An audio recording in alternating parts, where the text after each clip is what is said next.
Pensando em presentear as pessoas que você tanto gosta com coisas diferentes, então a Casa e Coisa tem algumas dicas para você. Olha que interessante, você que tem lá o seu filho, seu amigo, até seu marido que adora os heróis da Marvel, olha que interessante isso daqui. O Capitão América, na verdade ele é um cofre. Então você guarda aí o dinheirinho, né, as moedinhas, para o seu filho você já ensina ele a poupar e você também tem uma decoração. Nós temos o Capitão América e o Hulk. Olha que legal, parece de verdade, né?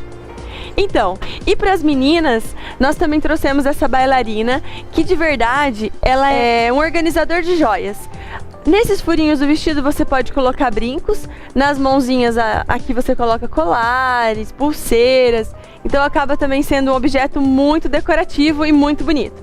Aí nós também temos essas opções em resina, né? A Dama da Justiça, a violinista, a Torre Eiffel. Essas caixas dos Beatles, você pode utilizá-las para guardar joias, para guardar o que você quiser, até documento. Eu achei muito legal.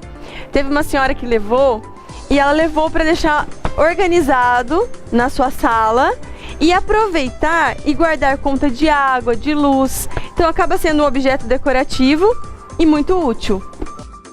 Nós também temos do Elvis, temos também elefantes, cavalos, corujas, muitas opções para você decorar a sua casa.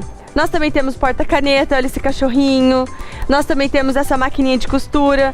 Você que gosta de costurar ou tem alguém na família que ama costurar. Ela é uma caixinha de música. Olha que interessante. A agulha sobe, desce, ela roda essa cordinha. Então é uma opção muito bonitinha de presentes. E essa outra maquininha de costura é um baú também para você guardar joias, o que quiser. E olha que enfeite bonito.